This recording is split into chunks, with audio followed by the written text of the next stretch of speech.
Pelo sinal da Santa Cruz, livrai-nos Deus, nosso Senhor, dos nossos inimigos, em nome do Pai, e do Filho e do Espírito Santo. Amém.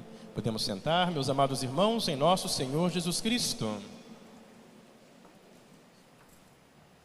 Hoje, então, nós chegamos à celebração do domingo da 60ª.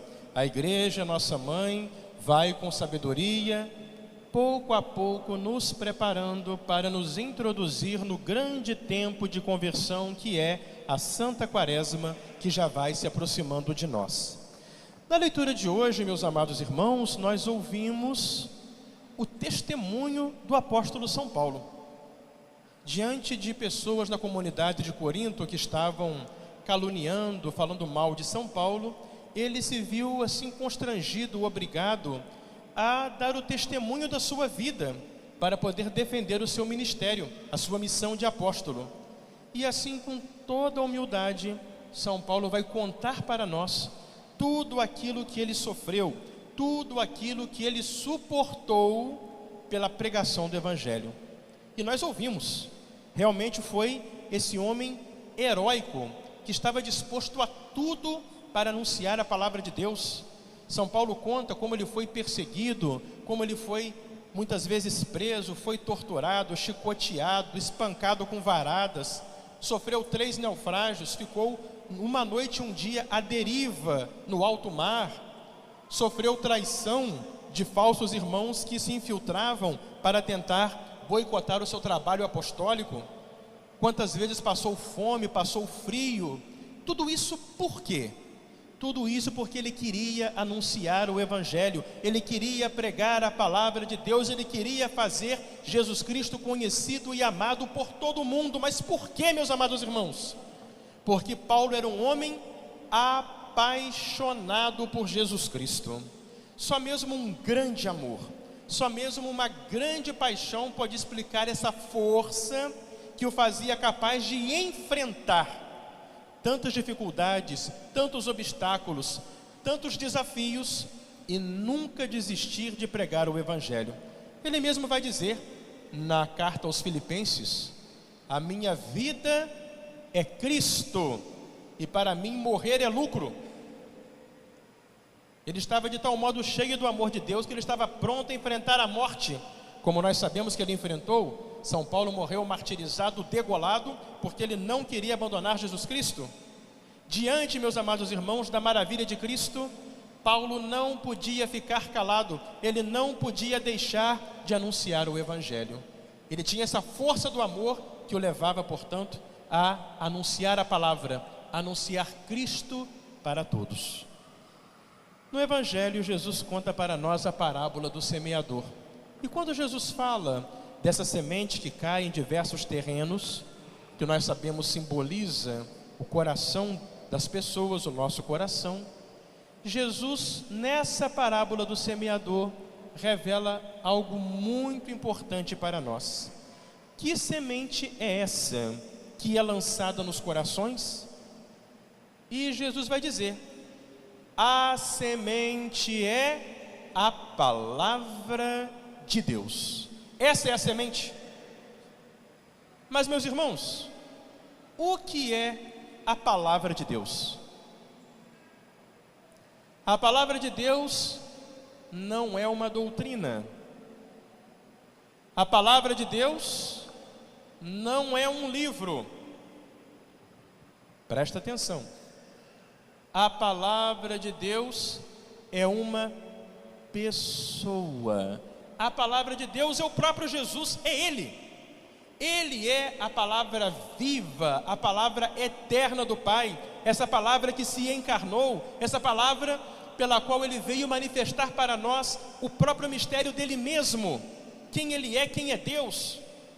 Por isso que São João, no prólogo do Evangelho, fala: ninguém nunca viu a Deus, por isso o Filho de Deus, que está no seio do Pai, Ele veio nos contar todas as coisas. E a carta aos Hebreus, ela começa com essa frase: de muitos modos e várias maneiras, no passado, Deus falou a nossos pais pelos profetas. Mas agora, nestes tempos, Deus nos falou pelo seu próprio Filho. Essa é a grande novidade, é o Novo Testamento. Agora é o próprio Deus que nos fala, é a palavra do Pai que se encarnou e se manifesta a nós. Por isso, meus amados irmãos, quando nós ouvimos agora essa parábola, na qual Jesus fala dessa semente da palavra que é lançada em muitos corações, onde nós ouvimos a necessidade de acolher a palavra de Deus. O que quer dizer acolher a palavra de Deus? É acolher o próprio Cristo em nossa vida. Por isso hoje, nessa 60ª, a igreja nos convida a nos fazermos uma pergunta: como é que nós temos acolhido Jesus em nosso coração? Qual é o lugar que Jesus está ocupando hoje, agora, nesse momento, na minha vida? Será que eu dou para ele o lugar principal, o lugar mais importante? Ou será que eu deixo Jesus embaixo da escada, num canto escondido que nem eu sei onde está? Essa é a pergunta de hoje, desse domingo da 60ª. Qual o lugar que Cristo ocupa na minha vida? Essa é a grande questão. E para nos ajudar a um bom exame de consciência, é que Jesus contou essa parábola. Quando Jesus fala desses tipos de terreno que recebem a semente, na realidade, Jesus está querendo nos fazer pensar no modo como nós estamos tratando a Ele. Se a semente é a palavra de Deus, e a palavra de Deus é Cristo, como é que eu tenho tratado Jesus? Como é que eu tenho me relacionado com Ele? Como tem sido a minha convivência com nosso Senhor? Jesus fala disso. Esses tipos de terreno, Jesus está falando: olha como é que vocês têm me tratado, parem para pensar. Primeiro é a estrada, não é? A semente cai na estrada, não consegue nem entrar na terra. Todo mundo passa para lá, passa para cá, vem o passarinho, bica e carrega a semente. O que é isso? É aquela pessoa que é totalmente alheia a Jesus Cristo. É aquela pessoa que, tão satisfeita consigo mesma, com suas capacidades, com aquilo que tem, para ela Deus não faz falta. Para ela Deus é algo secundário. Religião é uma coisa acidental e dispensável, e ela vive sem Deus. Então a estrada é isso, aquelas pessoas que nem sequer estão aí para Jesus, faz de conta que Deus não faz parte da minha vida, e eu no dia a dia nem preciso dele. E a prova disso é que eu nem lembro dele mesmo. Para quê? Não faz falta. É a estrada. Ou é o terreno pedregoso. É aquela pessoa que até reza, né? Ele reza aqui de vez em quando, assim. Aí de vez em quando, rapaz, ele até vem na missa de domingo. Olha que novidade. E assim, mas muito de vez em quando, assim, sabe? Talvez uma vez por ano, ou talvez nem sabe quanto tempo. Ele até comunga, olha, nossa, eu confessei e comunguei, mas olha, já faz tanto tempo que ele nem lembra mais. É aquela pessoa inconstante, né? É aquela pessoa que não tem uma vida de amor, de amizade com o nosso Senhor. Ele tem um relacionamento com Jesus que é resumido em certos atos isolados de religião, certos atos esporádicos, que não são o suficiente para sustentar uma vida com Cristo. É a inconstância, aquele que está com Cristo só de vez em quando lembra e se lembra, sobretudo na hora do aperto, aí que lembra dele, mas não tem uma vivência, não tem uma amizade, não tem uma relação próxima com o nosso Senhor. É assim, isolado e ocasional. Ou é o caso do terreno espinhento, que Jesus fala, é aquela pessoa que realmente ama nosso Senhor, está procurando, gosta de vir à igreja, vem à missa, procura rezar, mas o coração dela ainda não é de Jesus. O seu coração ainda está seduzido pelo dinheiro, seduzido pelos bens materiais, seduzido pelos prazeres, seduzido pelas vaidades da vida. Então, meus amados irmãos, hoje é um dia de nós pararmos para nos perguntar: como é que eu tenho tratado Jesus? E hoje é dia de nós tomarmos uma decisão, a decisão de realmente o acolhermos em nossos corações, a decisão de nós abraçarmos uma quaresma fervorosa. Todos nós precisamos de uma boa quaresma para podermos mudar de vida. Para quê?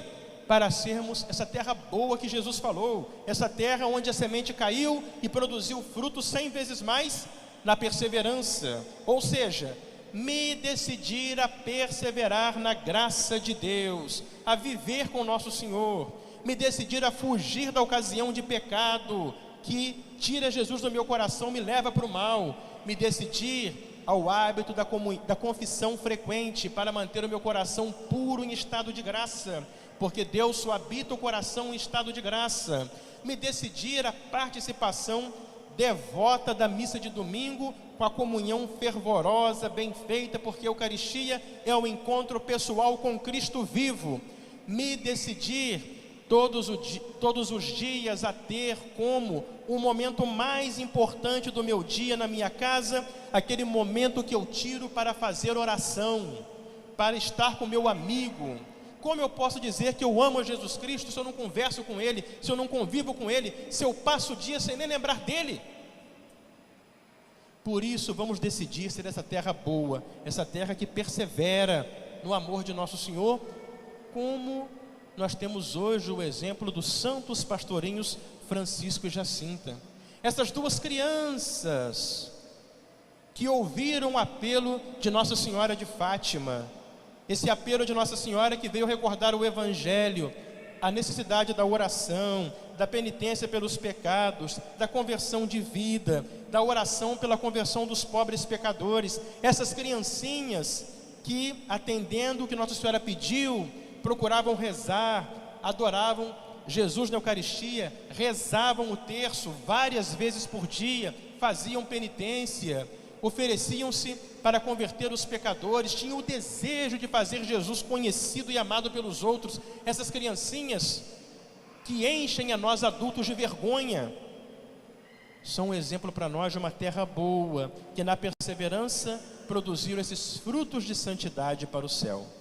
Então, meus amados irmãos, que nesta 60ª, com a intercessão dos santos pastorinhos, nós possamos nos decidir a acolher e tratar bem Jesus no nosso coração, a viver realmente essa amizade com Ele, para produzirmos frutos abundantes, numerosos, para a glória do céu. Em nome do Pai, do Filho e do Espírito Santo. Amém.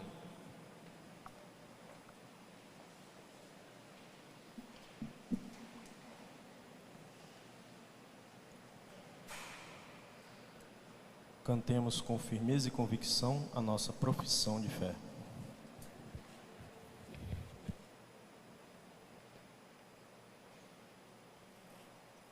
Credo in unum Deum.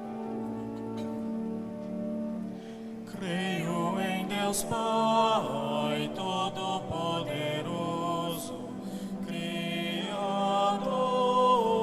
do céu e da terra. Creio em Jesus Cristo, um só seu Filho, nosso Senhor, qual foi concebido do Espírito Santo, nasceu de Maria.